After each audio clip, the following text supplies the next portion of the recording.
mucho más grande el que conmigo está. Sé que la victoria es grande, si es grande la batalla, pero es mucho más grande el que conmigo está. Sé que la victoria es grande, si es grande la batalla, pero es mucho más grande el que conmigo está. Sé que la victoria es grande, si es grande la batalla, pero es mucho más grande el que conmigo está. Bendiciones, hoy vamos a hablar del tema número 12 ya de esta serie que la hemos titulado Crece. Literalmente nos aguantó 3 meses prácticamente y ya estamos con otra nueva serie preparada para los meses siguientes. Es muy interesante. Cuando yo preparé esta serie, literalmente me junté con una persona experta en lo que es la siembra, el campo y todo eso. Y entre los dos sacamos estos 12 temas y es bien interesante cómo el campesino toma muy en cuenta que al final de su cosecha él tiene que tener un granero listo o varios graneros preparados para su cosecha. Acabo de estar en Argentina y en los campos de soja o de soya se ven en aquellos pastizales encima de los terrenos unos grandes graneros inmensos de vinil donde ellos guardan su cosecha. Y cuando pensamos en esta prédica, algo que se me vino en mente fue la vida de Gedeón y cómo cuando nadie supuestamente debería de haber tenido granos, Gedeón no solamente tenía granos, sino que tenía un granero, un lugar específico donde él estaba cuidando los granos. Y ese hecho de que él estuviera cuidando granos y que tuviera cosecha en medio de la peor crisis, hizo mover la mano de Dios y llamarlo como un juez en aquellos tiempos tan difíciles donde el pueblo de Israel andaba descarriado. Esta prédica te va a bendecir muchísimo.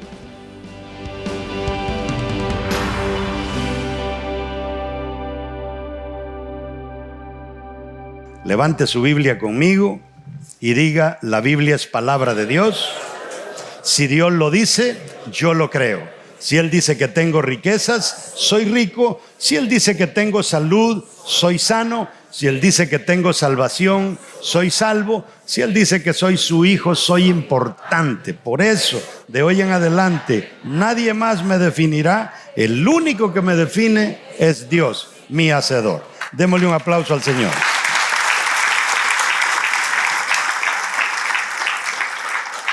Hoy vamos a hablar sobre el tema los graneros. Hemos estado hablando por 12 semanas sobre temas de agricultura. Y cada tema de agricultura tiene que ver con la forma en que Dios quiere trabajar con nosotros. Y quiero comenzar leyendo un versículo que está en el capítulo 41 de Génesis. Y vamos a leer el 33, el 35 y el 36. Póngale mucha atención. Dice: por tanto, provéase ahora Faraón de un varón prudente y sabio, y póngalo sobre la tierra de Egipto, y junten toda la provisión de estos buenos años que vienen, y recojan el trigo bajo la mano de Faraón para mantenimiento de las ciudades, y guárdenlo. Siéntese. Vamos a hablar un poco sobre este tema tan importante. La hemos titulado Los graneros porque aquí culmina la gran labor del campesino. Qué terrible es para un campesino que haya estado 3 meses intentando cultivar su milpa, su frijol, su trigo, y que al final no tenga cosecha. Hay muchas variantes en el camino. No llovió, o si llovió, no llovió a tiempo, o llovió demasiado, o el campesino no tuvo dinero para el abono, o la semilla que pudo conseguir no era la semilla correcta. Todas esas cosas afectan la cosecha. Pero ¿cuál es la alegría más grande de un campesino? Echar su cosechita en el granero. ¿Cuántos echaron granos a un granero alguna vez? ¿Qué le metían antes? ¿O después? ¿Pastillas? ¿De qué? Sulfuro creo que le metían, ¿no? Y otras cosas para que no llegaran los gorgojos y se comieran el grano. Mire el que está a su lado. ¿Tendrá cara de gorgojo?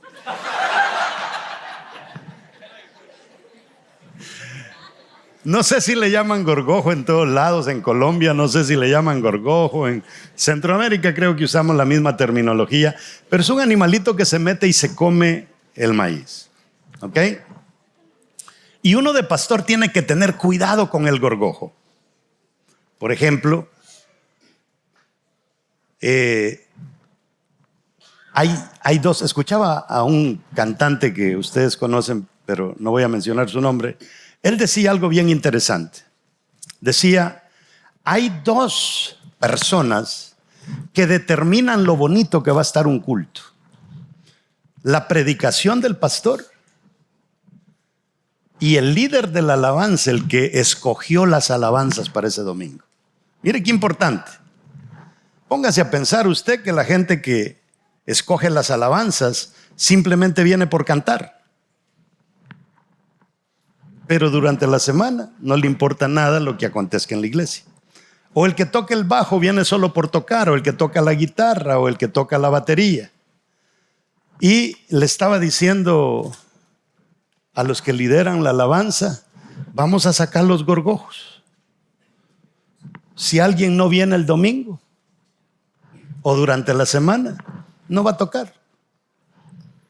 Porque es más, hay algunos que tocan cuando les asignan y hasta que les vuelva a tocar dentro de un mes se van, tocan en otra iglesia porque les pagan. Y para mí eso no se vale, porque usted me está enviando un gran mensaje. Pero estamos hablando de cuidar lo que es el granero. Ahora, nuestra iglesia crece y en forma paralela a ese crecimiento vamos preparando graneros. No sé cuántos de ustedes estuvieron en la iglesia de Summerville y ahora estamos acá. Aunque aquel edificio es más grande, este es más pequeño, pero tenemos estacionamiento de sobra acá y por eso estamos en este lugar. Ahora, de nada sirve recoger una gran cosecha si no nos hemos preparado en tener graneros, porque por una puerta entra la gente y por otra puerta se nos van. En la Biblia tenemos el caso de Gedeón. La Biblia nos habla, todo sobre Gedeón, lo bueno y lo malo. Pero nosotros solo vemos lo bueno de Gedeón. Es más, aquí en la iglesia hay un grupo que se llaman los Gedeones, vienen a las 2 de la tarde. Y me imagino que el nombre se escoge por las grandes batallas que ganó Gedeón. Pero antes de Gedeón ser un gran guerrero, era un inútil. Él no creía en él mismo. Él estaba peleado con Dios. No creía en su familia. Y se pone hasta a discutir con Dios. Lea el capítulo 6 del libro de Jueces. Y se va a dar cuenta del tipo de persona que era Gedeón. Pero hay algo interesante en Gedeón. Yo quiero que lea conmigo en Génesis 6:4. Mire lo que está pasando en los tiempos de Gedeón.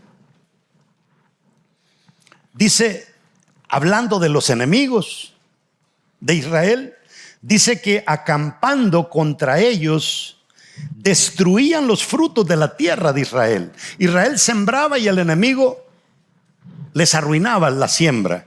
Tenían vacas y se las robaban y se las comían. Tenían caballos, asnos, camellos, se los llevaban. Y dice, hasta llegar a Gaza, o sea, toda la franja de Israel, y no dejaban qué comer en Israel. Mire qué situación más crítica. Ni ovejas, ni bueyes, ni asnos. Génesis 6:4. En medio de todo eso, Dios necesita levantar un líder.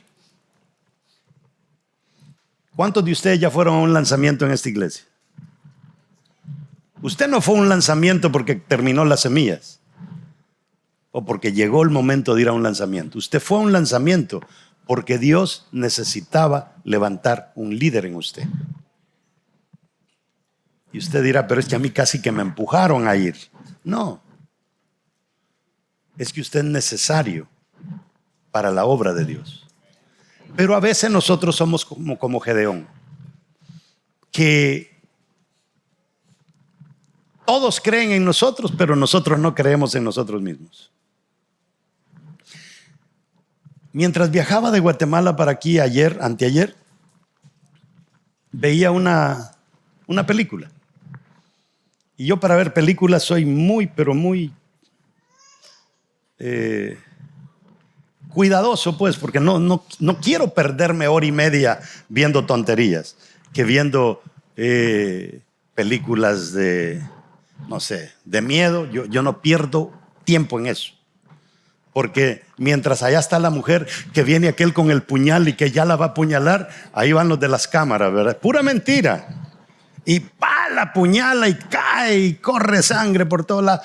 Ay, la mató, pobrecita. No murió, hombre, es un engaño. Entonces, ¿para qué voy a ver esas tonterías?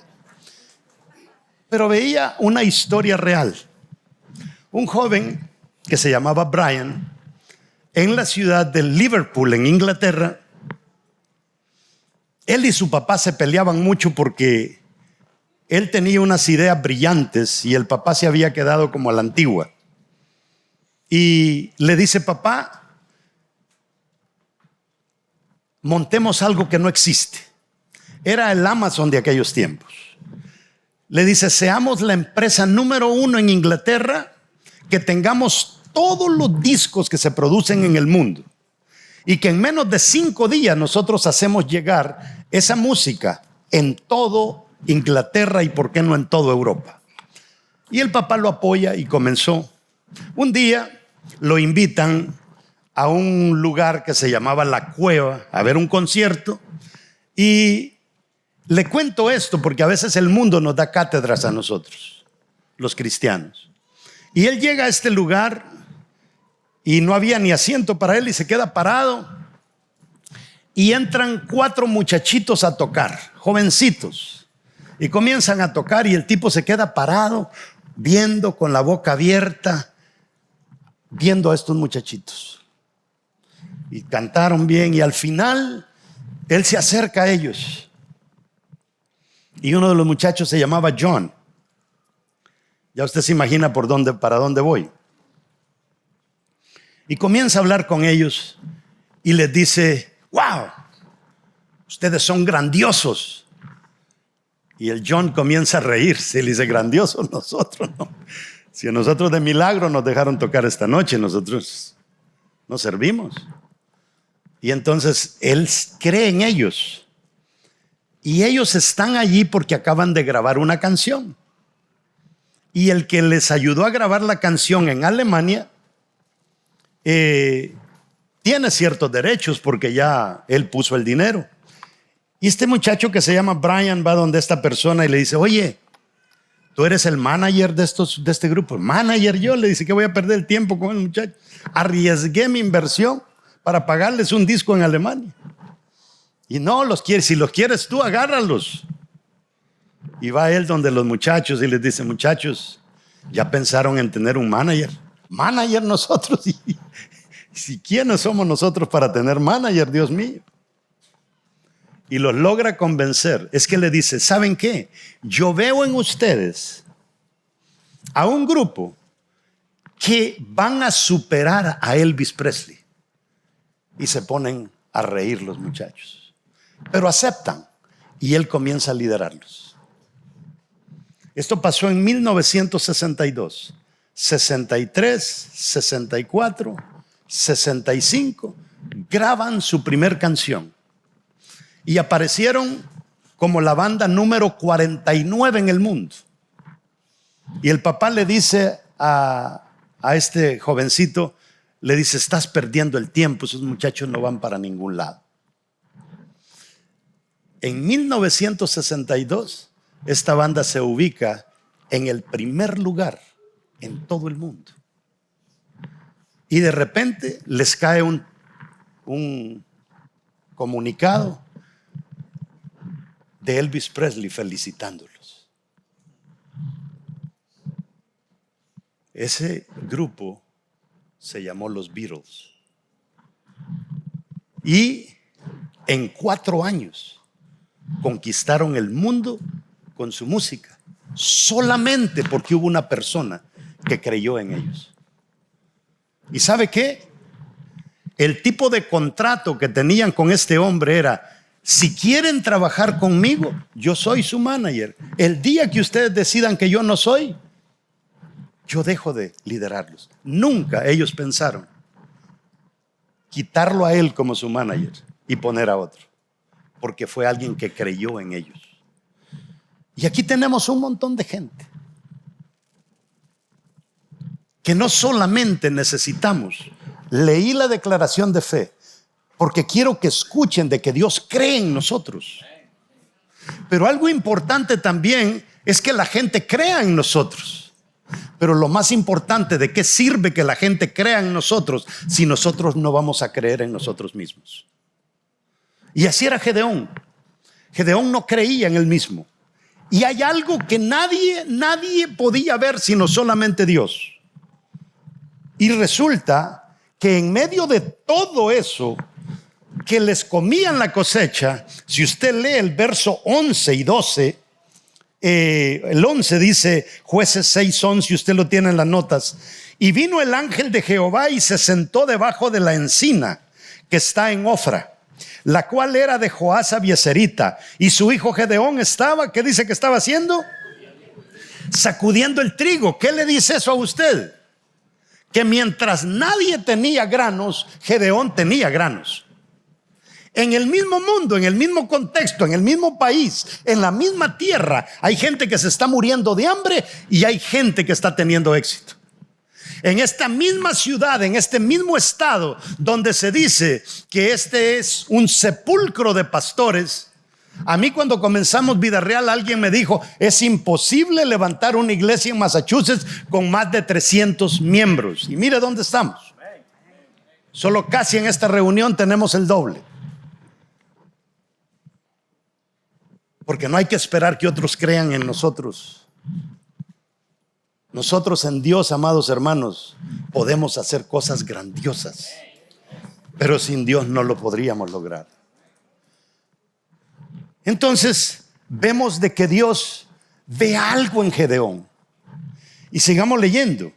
Y su hijo Gedeón estaba, ¿qué dice que estaba haciendo? Sacudiendo el trigo en el lagar. ¿Para qué? Para esconderlo de los madianitas. ¿En qué lo escondía? En un granero. ¿Cuál es la característica que vemos que Dios usa para levantar a un juez en medio de una crisis? Alguien que tuviera un granero. A veces nosotros abrimos células y de vez en cuando aparece un líder que dice: ya no puedo seguir la célula. Y uno le dice: ¿y por qué? Porque el problema que tengo, dice, es que no tengo un hogar. Póngase a pensar usted. No tengo un hogar, o sea, ni tan siquiera se preocupa por ver si encuentro un anfitrión para hacer la célula. Si Dios te diera una iglesia, ¿cómo te va a dar una iglesia si ni tan siquiera sabes dónde meter un grupito de 10 personas? Pero cuando Dios ve que tú te preparas, y es más, tienes tu grupo de crecimiento y tienes el anfitrión y están felices, el buen líder ya tiene un plan B. Si esta señora un día se me cansa, yo ya tengo otro lugar mejor. Eso es lo que Dios ve para usarnos a nosotros. Ahora, cuando seguimos viendo en esto, él tenía un granero escondido para proteger el grano.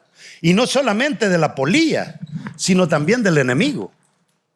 Porque el enemigo andaba olfateando todo para quitárselos. Y Dios ve con buenos ojos a la persona que se dispone para cuidar el grano. Diga conmigo: Dios ve con buenos ojos a todo aquel que dispone cuidar el grano. Esa persona que usted tiene a su lado, un día se va a morir.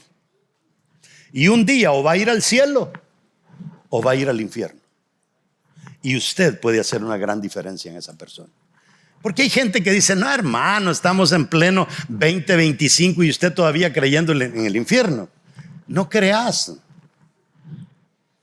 pero te vas a llevar una reventada de cuando te muras y te des cuenta que sí existe un Dios y existe un diablo. Yo prefiero, mis amados hermanos, ser pastor, creer en este Dios poderoso, hablar bien de Él, predicar de Él, y que la gente me diga, bruto, eso ya no existe, estamos en 2025, solo los tontos creen. Prefiero seguir creyendo en mi Dios, y cuando me muera, si Dios no existe, van a decir, decepcionate porque Dios no existe. Pero ¿y qué tal que Dios sí existe? Yo prefiero ser decepcionado en aquel día, si acaso esto fuera una mentira. Pero prefiero mejor creer en esto y estar aprobado en aquel día, si en caso esto es una gran verdad. Usted decide. Usted decide. Y le digo cómo yo sé que esto es una gran verdad. Porque cuando yo me meto con ese Dios poderoso, la vida de uno comienza a cambiar. Las familias comienzan a cambiar. Los hijos comienzan a enderezarse. Es tan importante ver eso. Entonces Dios promete llenar nuestros graneros. Mire este versículo. Si Dios no está interesado en que usted y yo tengamos, no solamente, hermanos, un granero para una célula. Dios quiere que tú tengas un granero para tus finanzas, un granero para tu familia. Mire lo que dice Proverbios 3:10. Y serán llenos tus graneros. Yo le pregunto a usted, ¿qué se necesita para que Dios llene mis graneros? ¿Qué necesito hacer yo? Ayúdeme a tener un bendito granero. Y si no lo tengo, ¿cómo Dios me lo va a llenar? ¿Y qué es tener un granero? Bueno, si quieres tener una casa, por lo menos tienes que tener para la prima de la casa. Si quieres tener una cuenta llena, tienes por lo menos saber cómo escribir un cheque, cómo manejar finanzas. Pero si $10,000 te aturden, no estás preparado para eso. Y eso es lo que pasa. Les conté una historia bonita, que hasta donde se la conté, culmina bonita. Pero en 1967, Brian, el manager de los Beatles, muere producto de haber visto tanta fama, tanto dinero y volverse adicto a las drogas. Porque este mundo, lograr éxito sin tener a Dios no vale nada. Dios es el que hace la diferencia en nuestras vidas. En la Biblia, una de las personas más precavidas, diligente y buen consejero de los egipcios se llamó José. Y de él aprendemos varias cosas, porque no todo mundo tiene graneros. Hay personas que todavía guardan su dinero debajo del colchón, ¿verdad? No entienden estas cosas. Ayer hablaba con una persona y me dice, pastor, me corrieron del otro trabajo y aquí no me quieren dar más días. Yo estoy preparando mis maletas porque me voy ya. Y yo le digo, tené paciencia, o sea, esto va a pasar. Pero vas a llegar a tu país y allá está peor la cosa. Porque allá está todo caro. Y estás acostumbrado a ganar dinero aquí, pero allá ¿qué vas a ir a hacer? Que a sembrar repollo, que no sé qué. Es que el pueblo sin Dios, amados hermanos, se enferma, se enloquece, toma malas decisiones. Pero cuando estamos agarrados de Él, imagínense, esta iglesia debería estar vacía porque ¿qué tal si viene la migra? Pero decidimos poner la fe en Dios.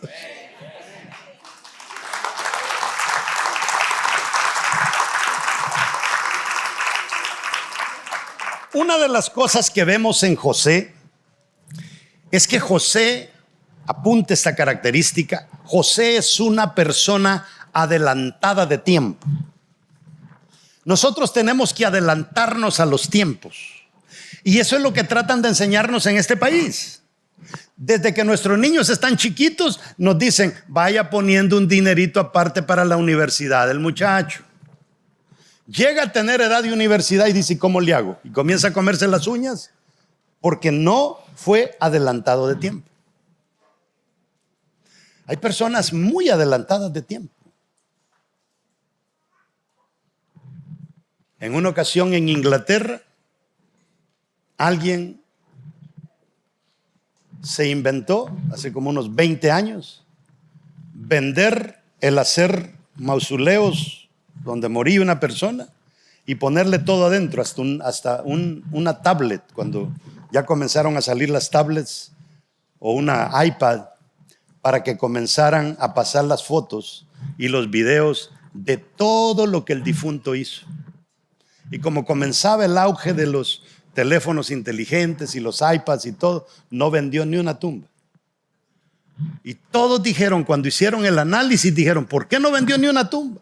Y dijeron: es que su idea estaba muy adelantada de tiempo. Porque a nosotros nos gusta estar en la era de los dinosaurios siempre.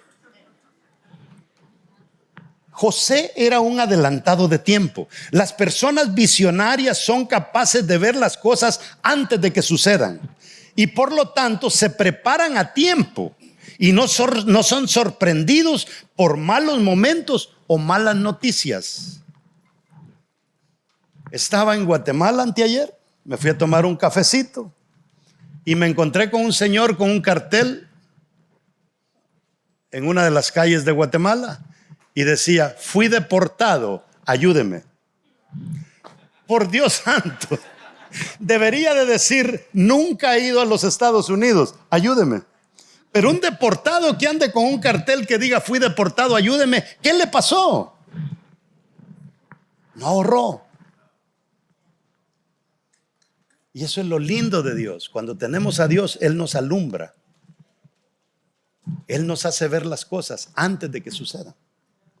Y cuando somos hijos obedientes, actuamos tal y como Él dice.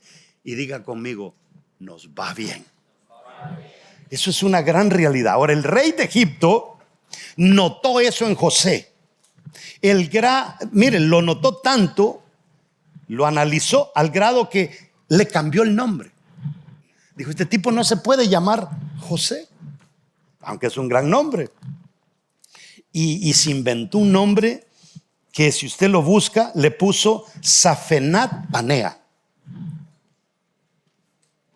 Y sabe, dice uno: pero qué locura, o sea, ¿por qué le cambió el nombre? ¿Y qué rayos significa Zafenat Panea? Significa el que decodifica los tiempos. Así le puso el rey a José, porque nadie podía ver lo que José veía. Y se le ocurrió ese grandioso nombre, el que decodifica los tiempos. Génesis 41, 53 y 54, miren lo que dice: así se cumplieron los 7 años de abundancia que hubo en la tierra de Egipto. ¿Qué pasó? Se acabó la abundancia. Y comenzaron a venir los 7 años del hambre, como José había dicho. Llegó el hambre y José ya lo había dicho. ¿Me está entendiendo? ¿Cuál es la número 1? Tipo era adelantado de tiempo. ¿Por qué? ¿Quién le dijo que venían 7 años de vacas flacas? Dios. Y fíjese que la visión del futuro está en códigos agrícolas y en códigos ganaderos. ¿Por qué?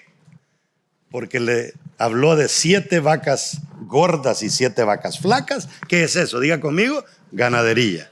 7 espigas cargadas y 7 espigas sin nada, agricultura. Y eso era lo que José hacía. No sembrando recogiendo trigo estaba cuando Dios le dio los sueños. El tipo conocía todo eso. Por eso es que cuando nosotros estamos plantados en Dios, Dios nos necesita para ser consejeros de aquellos taraditos que quieren vivir sin Dios. Y a eso se le llama ministerio.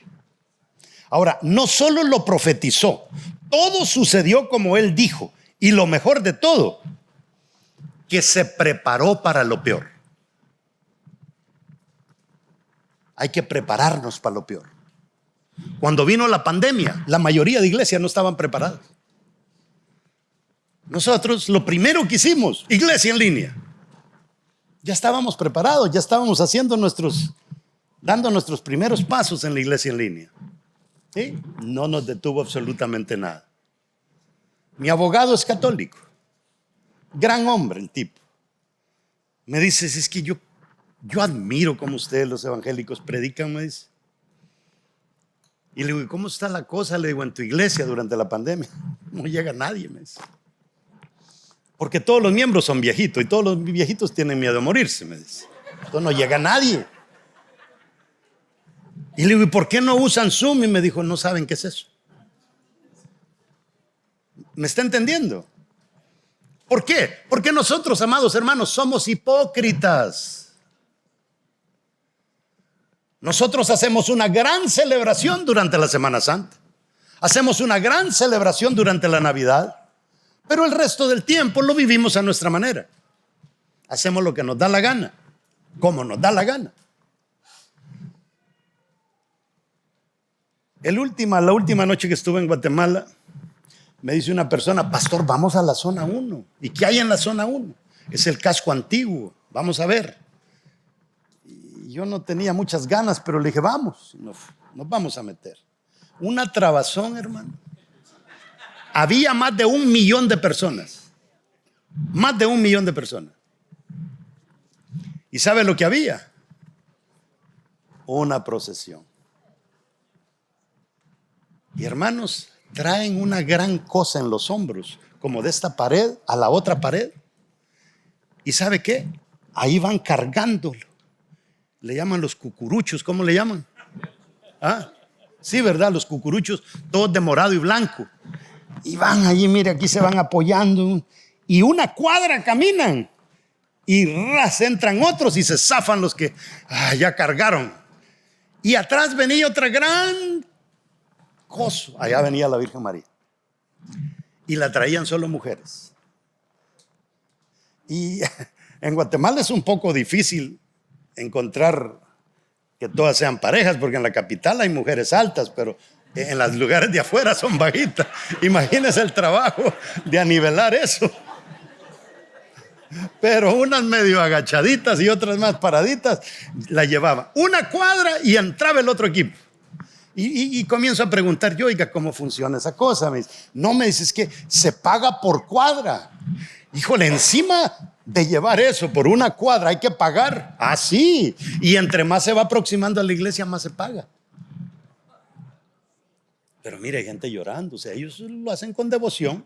Dios los bendiga ya, ¿verdad? Lo hacen con tanta devoción. Pero ¿por qué le cuento esto? Porque nosotros, mis amados hermanos, somos eventuales. Y Dios no quiere que seamos eventuales. Dios nos quiere todos los días. Qué terrible es que un hijo sea buen hijo un día, al año, y el resto sea un patán. ¿Verdad que no? ¿No funciona? Número 2, entonces, bien conectado. Esto es algo importante, mis amados hermanos. Las conexiones. Hay conexiones que valen la pena. En liderazgo aprendemos mucho sobre la ley de las conexiones. Y es muy real el dicho de que las buenas conexiones valen más que dinero. Entonces, una persona visionaria, adelantada de tiempo, tiene buenas conexiones. Y muchos de nosotros somos cohibidos, no nos gusta comunicarnos y no hacemos conexiones. Y cuando vienen aquellas grandes necesidades, entonces sí nos atrevemos a ver quién nos ayuda a conseguir un trabajo, pero si tuviéramos conexiones, no tuviéramos ese problema. Si una buena conexión con alguna persona que también esté bien conectada con la gente de influencia, ¿qué pasa? Eso es buenísimo. Ahora, ¿cómo será de bueno estar conectado con Dios? Es la mejor buena conexión que hay. Entonces, cuando nosotros aprendemos a ser gente que tengamos buenas conexiones, comenzando con mi relación con Dios, definitivamente yo voy a ser una persona que Dios va a poner el ojo en mí. Y si tengo graneros, me los va a llenar de graneros financieros, graneros de felicidad, graneros ministeriales. Dios te los va a llenar. Pero es importante ponerle atención a esto. Entonces, José estuvo siempre bien conectado con Dios. En todo su transitar a Egipto, él siempre decía que él tenía que honrar a Dios. Era lo más importante. Y eso es lo que tenemos que hacer nosotros. José sabía el secreto del Salmos 25:14. Mire lo que dice. La comunión íntima de Jehová es con los que le temen, y a ellos hará conocer su pacto. ¿A quién le revela Dios el futuro? ¿A quién le revela Dios su pacto? Léalo ahí. La comunión íntima con Dios. O sea, Dios está preocupado por revelarte algo, por darte algo. ¿A quiénes? A los que le temen. Tú le temes a Dios. Y amado hermano, tú eres imparable en todo. Porque en todo lo que vas a hacer, pones a Dios primero. En todo. Vas a comprar una casita, pones a Dios primero. Te vas a casar, pones a Dios primero. En todo. Porque, amados hermanos, ese no es el tema. Pero casarse con la persona correcta es lo que más determina tu éxito o tu fracaso. Ahora, Dios es quien nos da las ideas más creativas que jamás podamos tener, y eso siempre nos pondrá en ventaja con el resto del mundo, especialmente en una gran ventaja con los necios que no quieren nada con Dios. Ahora, aprendemos que los que preparan graneros y tienen buenas conexiones son los diligentes, tal y como enseña la palabra. Mire lo que dice la palabra en Proverbios 22:29, en la Nueva Versión Internacional. ¿Has visto a alguien diligente en su trabajo? Se codeará con reyes y nunca será un don nadie. Diligencia, que ya vamos a llegar a eso, que era otra característica de José. Número 3, era inteligente y sabio. Hermano, estas cositas que le voy a enseñar son 5 cositas, funcionan. A mí me han funcionado. Génesis 41:33 dice: por lo tanto, el faraón debería encontrar a un hombre inteligente, dice el pueblo. ¿Y qué más dice? Y sabio, y ponerlo al cargo de toda la tierra de Egipto. Y comienzan a buscar. O sea, ¿qué características, 2 características necesita tener este hombre? ¿Cuáles son las 2 características? Inteligente y sabio. Y comienzan a hablar con cada uno. ¿Será inteligente este o será taradito? ¿Será inteligente este o será taradito? Y comienzan a ver a quién y saben, se fueron a topar con José. ¿Qué era José? Inteligente y sabio. Es que, amados hermanos, hay una gran diferencia entre ser inteligente y ser sabio. A usted lo contratan en un banco por ser inteligente, pero el dueño del banco es dueño porque es sabio, porque sabe contratar a gente inteligente como los trabajadores que tiene. No me agarraron, ¿verdad? ¿O sí lo entendieron? Entonces el tipo hacía las 2 cosas. José era inteligente y era sabio. Él tenía la mejor gente, se rodeaba de la mejor gente, pero al mismo tiempo el tipo sabía cómo tomar decisiones. José no se está recomendando a sí mismo, porque hay gente: contráteme a mí, mire, yo tengo un currículum largo. No, el inteligente y sabio no necesita que lo recomienden. Sale a relucir entre todos. Número 4, era diligente. Lo primero que José hizo, como todo diligente, fue reconocer la tierra. Génesis 41:46, mire lo que dice. Era José de edad de ¿cuántos años? Alguien de 30, póngase de pie. Alguien de 30, póngase de pie. 30 tienes tú. O te ha dado duro la vida o me estás mintiendo. Así era José, mire cómo este caballero que está parado ahí. Joven, dirigiendo a un rey de la nación, gracias, de la nación más grande del mundo. Era el Estados Unidos de aquellos tiempos. Inteligente, sabio, pero aparte de eso, diligente. ¿Sabe lo que es el diligente? La persona diligente es que hay gente que usted le dice, hágame A, B, C y D. Ok, voy a hacer A, voy a hacer B, voy a hacer C y voy a hacer D. Y de repente se pone a textear. Y llega usted, ¿y qué pasó? Oye, ahí hice A, B y C y D. ¿Y por qué no encontraste E, F, G, H? Habían otras cosas que hacer. Eso solo lo hace el diligente. El diligente no hace lo que lo mandan a hacer. El diligente hace lo que se necesita hacer en el lugar donde lo contratan. Entonces, era José de edad de 30 años cuando fue presentado delante del faraón, rey de Egipto. Y salió José de delante de faraón y recorrió toda la tierra de Egipto. A eso se dedicó. Pero hay algo más, hay algo más. Cuando sus hermanos llegan, ¿qué pasa? Lo veían porque estaba bien cambiado y no lo reconocían.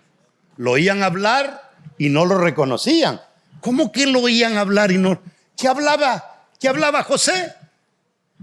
Hebreo. ¿Qué hablaban los de Egipto? Egipcio, lenguaje egipcio. ¿Y por qué no reconocían cuando José hablaba? Porque el bendito José aprendió el idioma perfecto. No se le notaba ni acento. No era como nosotros que tenemos 20 años de vivir aquí. How are you? No.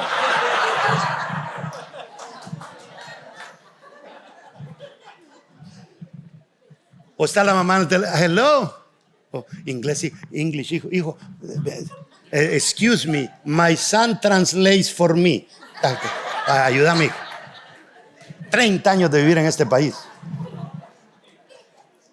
Y dice el verso 47, en aquellos 7 años de abundancia, la tierra produjo montones, dice. Ahora, según la palabra de Dios, los que llegan a rozarse con reyes son los diligentes, y ya se los leí. Número 5, algo bien importante, mis amados hermanos,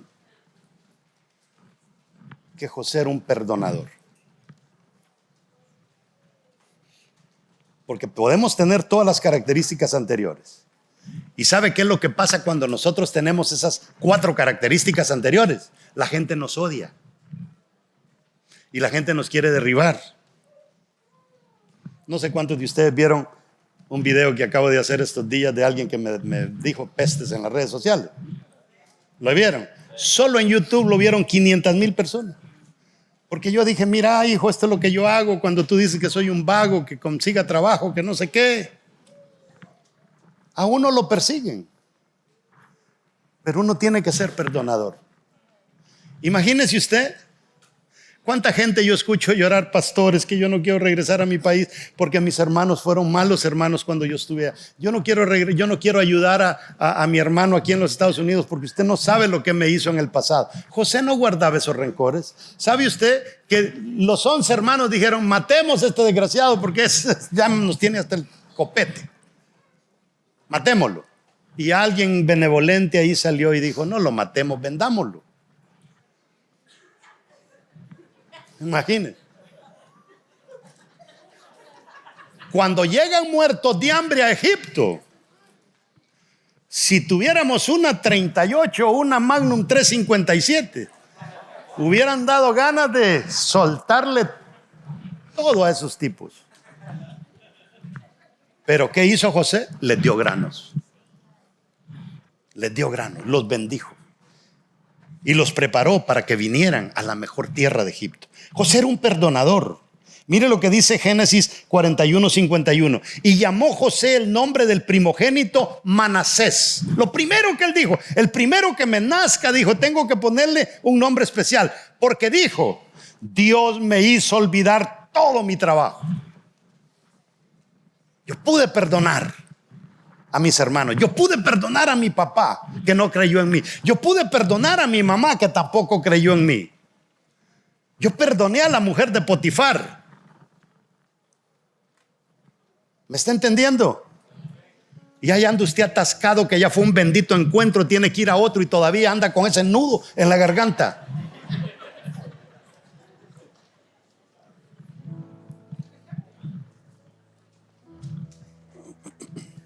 Nadie que no ha perdonado tiene éxito, mis hermanos.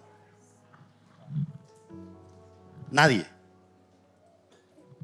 ¿Se recuerda usted lo que dice Dios en Juan 3:2? Amado, yo deseo que tú seas prosperado en todas las cosas y que tengas salud, así como prospera tu alma.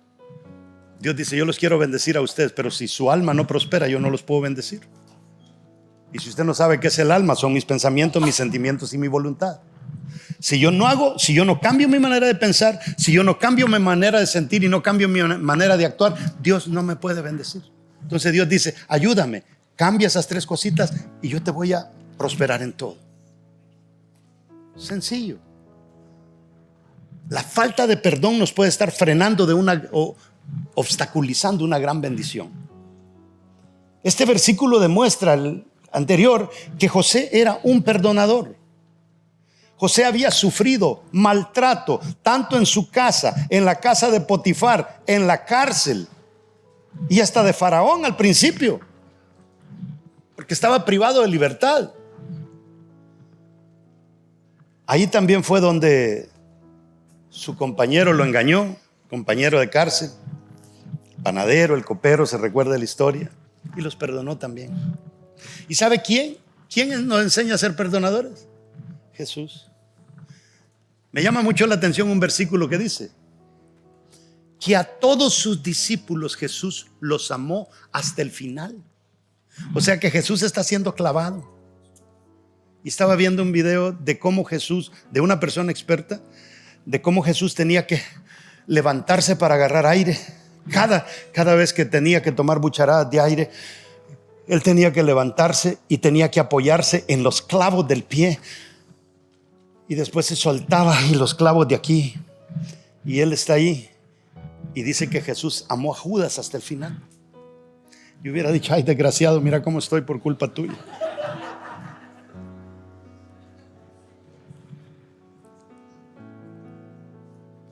Cuando Faraón lo mandó a llamar, él estuvo dispuesto a humillarse. ¿Sabe qué era el peor oprobio para un judío?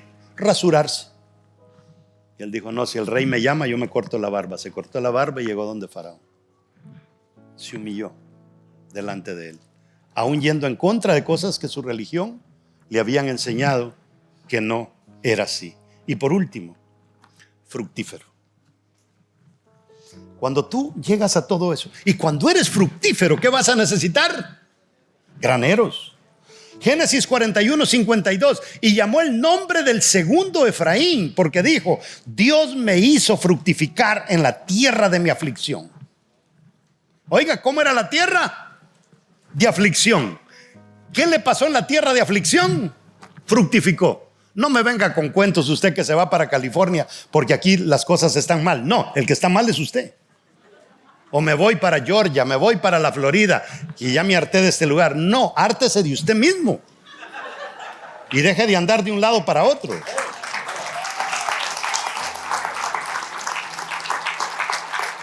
El que no es fructífero no llena graneros. ¿Sabe? Cuando aquí pedimos para hacer un arreglo en un edificio, y ustedes ahí van a pedir otra vez, usted no es fructífero. Usted no es fructífero. Como no tiene fruto, no cuida que haya un espacio para sus hijos. Y ahí hay muchos que, pastor, ore por mí, fíjese que yo soy estéril. No puedes tener hijos. No. Y de repente vengo yo el otro fin de semana, hermanos, queremos recoger una ofrenda para construir la iglesia de niños. Y la estéril o el estéril dice, ay, este hombre solo pidiendo dinero. No seas bruto. Ofrenda. Porque ahora tenés una excusa delante de Dios para que te dé un hijo, porque estás preparando casa para tu hijo. Pero si tú estás hablando pestes de la iglesia que está fabricando casa para los hijos, ¿para qué te va a dar Dios hijos? Mejor que te tenga estéril. El que no se reproduce en una iglesia es pasajero, hermanos. Hoy está, mañana está con el vecino. José no solamente era fructífero, él fructificaba aún en medio de la aflicción, aún en la tierra del enemigo, él fructificaba. José era un típico árbol plantado junto a corrientes de las aguas. Ahora, todas estas virtudes hicieron que José preparara graneros para no desperdiciar la gran bendición y al mismo tiempo prepararse para una de las peores desgracias. Cierro con este versículo en Génesis 41:35. Haga, dice, que ellos reúnan toda la producción de alimentos en los años buenos que vienen y la lleven, ¿a dónde dice? A los graneros del faraón. Almacene bien el grano y vigílelo para que haya alimentos en las ciudades. De esta manera habrá suficiente para comer cuando lleguen los 7 años de hambre. Nada de esto se logra, hermanos, si no tenemos una conexión estrecha con nuestro Dios. Separados de Dios. Lea conmigo Juan 15:5. Yo soy la vid, vosotros las ramas o los sarmientos. El que permanece en mí y yo en él, ese da mucho fruto, porque separados de mí nada podéis hacer. ¿Qué dice? Separados de mí nada podéis hacer. ¿Qué es esto? Un guante. ¿Para qué fue diseñado este guante? Para una mano. Está todo. No le faltan dedos. Ya se dará cuenta.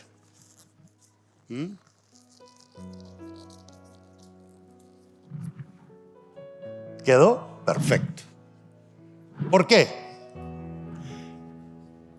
Porque este guante fue diseñado para mi mano. Pero si mi mano no está dentro del guante, el guante está desperdiciado. No cumple con su propósito. ¿Sabe quién pensó en un granero donde colocar el Espíritu Santo para que Él morara? Dios. Tal vez no en un día como hoy, porque no sabemos la fecha exacta.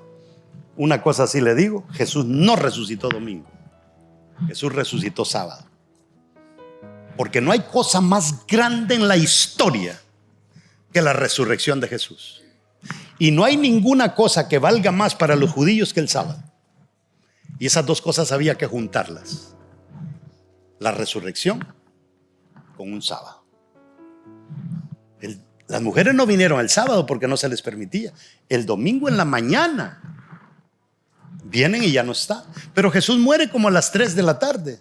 Debió haber resucitado a las 3 de la tarde, no a las 7 de la madrugada.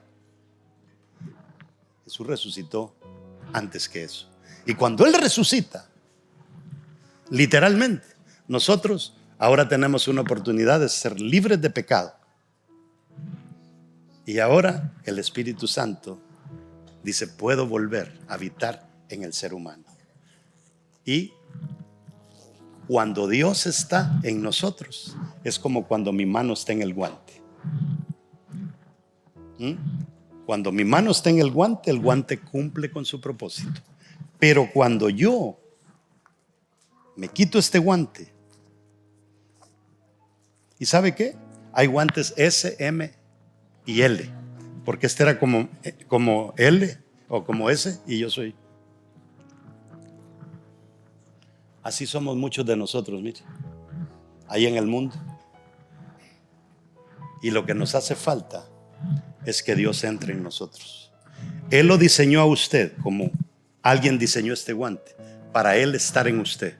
Y cuando Él está en usted, usted está completo y cumple con su propósito. Pero cuando la mano no está en este guante no está completo y no está cumpliendo con su propósito.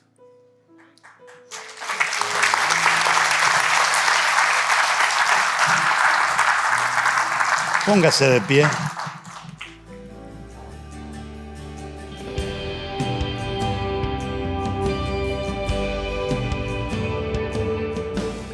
Hay un versículo en la Biblia que siempre me ha impactado y no lo utilicé al final de esta prédica, y es Jeremías 29:11, si no me equivoco, que dice: porque yo sé los pensamientos que tengo acerca de vosotros, pensamientos de bien y no de mal, para daros el fin que esperáis. Ese final del versículo me llama mucho la atención porque me da a entender que Dios solamente me va a dar aquello para lo que yo estoy preparado. Y algo que es de suma importancia es: estamos preparados para el más allá. Casi la mayoría de las personas le tienen miedo al mañana y no quisieran a veces ni hablar de ese mañana. Pero es bien importante. Cuando salimos del vientre de mamá, teníamos a mamá esperándonos y quizá papá. Cuando salgamos del vientre de esta tierra, ¿quién nos va a estar esperando allá? Y todo tiene que ver con la preparación que nosotros hagamos aquí en la tierra. Si no estás preparado, simplemente basta hacer una oración y tú pasas de condenación a vida eterna. Te reto a que hagas esta oración conmigo. Di conmigo: Señor Jesús, gracias por derramar tu sangre en el Calvario. Gracias porque es por esa sangre que yo hoy recibo salvación. Señor, gracias por perdonar mis pecados, por borrar mi nombre del libro de la condenación y escribir mi nombre en el libro de salvación. Hago esta oración en el nombre poderoso de Jesús. Amén. Hace años hice esa oración y esa oración me ha mantenido pegado a Dios, y yo sé que esa oración, por simple que parezca, es algo muy poderoso.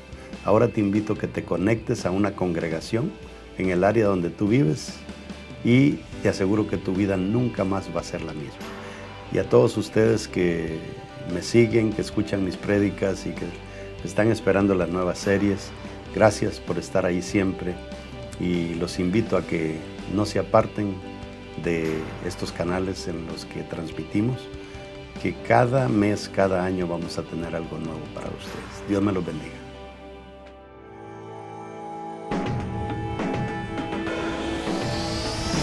Sé que la victoria es grande, si es grande la batalla, pero es mucho más grande el que conmigo está. Sé que la victoria es grande, si es grande la batalla, pero es mucho más grande